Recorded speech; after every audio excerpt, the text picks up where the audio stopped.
We're here tonight to go over how to render tallow. This is step one in the process, and we need a sharp knife.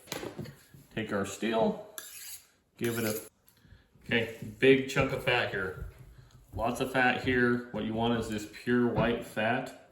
This is what's going to make the best tallow. Now, you don't have to have a brisket to make tallow. You can ask your buddies. If they butcher a cow, you can use elk fat, deer fat, buffalo fat.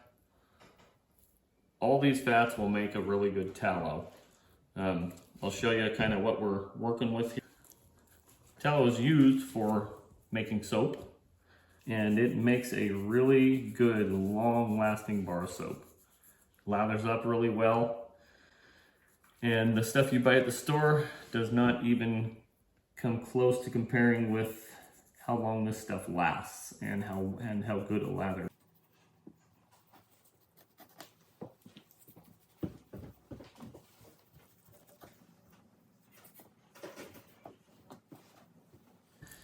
Another thing people use tallow for is to fry food. Again, none of this is going to go to waste. If I keep a little bit too much meat on there, the leftovers, whoops, threw that in the wrong bin. The leftovers, after you render the fat, there's going to be some chunks of meat in there. And we've got chickens, and they are little garbage disposals. And then they make us eggs, and we eat all that stuff all over again. Okay, I'm happy with that. We have a whole nother one to do here, but we won't waste your time with it. It's just going to be the same thing. Okay, fat on here, weigh that out.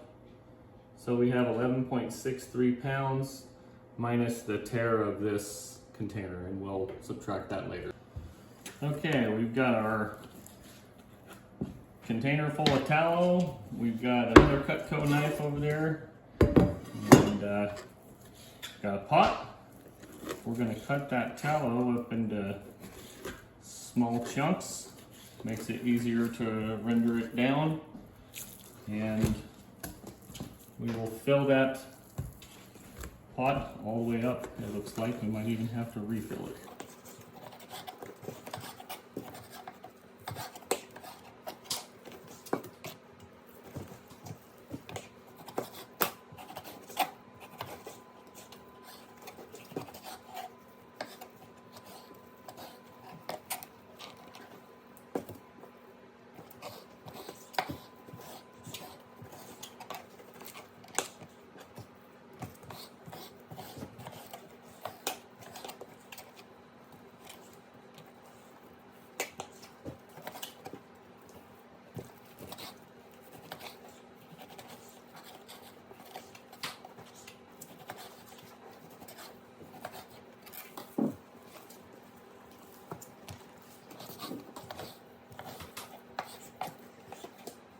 All right, we've got an 8-quart pot here full of beef fat.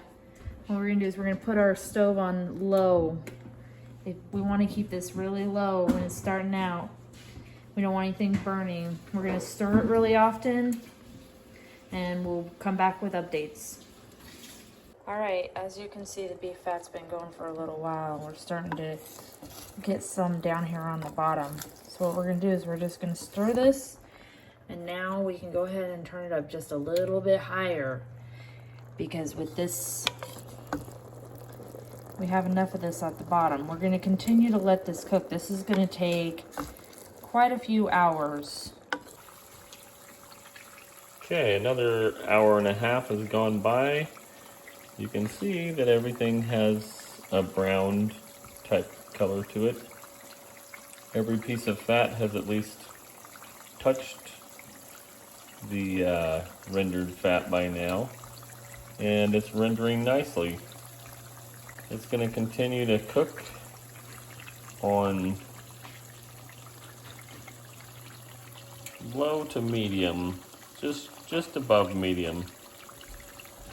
for a couple more hours, really. This is just gonna continue to render down. And all we're doing is we're melting this fat. Really, that's what we're doing. Fat and lye, that was, you know, before all these companies started making soap and selling it to the general public at the grocery store. This is how it was done. Alright, so this has been cooking down for a while and the drippings are getting pretty dark. I'm going to start sorting out some of these darker drippings to give to my chickens. Now, if you have a crock pot, you can just as easily put this in a crock pot and do it overnight, but I don't have a crock pot. So I'm just going to start sorting some of these out. There are some that are lighter still, like that. I'll just cut it up a little bit better, and more of that fat will release from it. The bubbles on there means there's still water in the fat. When it gets closer, I'll put some water in here. I'll add it all into the freezer. The water will separate at the bottom and the fat will come to the top and put all the impurities in between.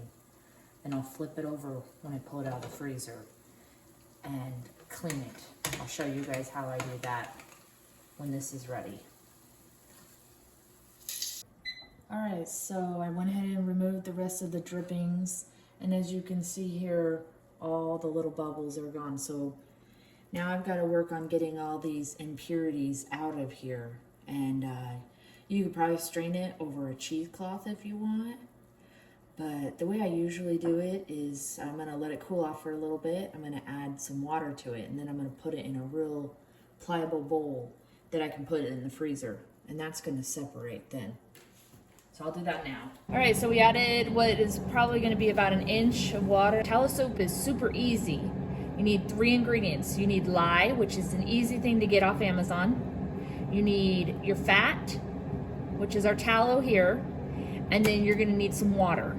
You'll need a kitchen scale and a couple other just simple kitchen tools.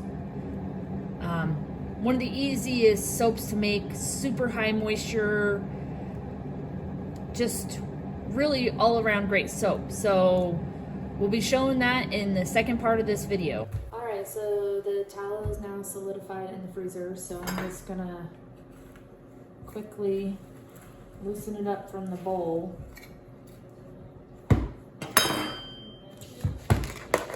Plop it out here on this cutting board. Okay, so the water was not all the way frozen, but you can see here, got all the impurities out. So I've got a little bit of a mess I'll have to clean up, but now I've got this huge tallow cake, and it's super clean, smells really good. Okay, so now what I'm gonna do is I like to just put it, I just use like an old bread sack. What I'm gonna do is I'm gonna, in this bread sack, and then I'll mark on there the day that I rendered it and what it is, but let's go ahead and weigh it. So I started out with like about 11 pounds of beef fat, you know. So let's see what we've got for clean. We've got a little bit over 5 pounds here of tallow. You know, that's gonna make a lot of soap. So just go ahead and put a clip on it, and I'll put it in the freezer until I'm ready to use it.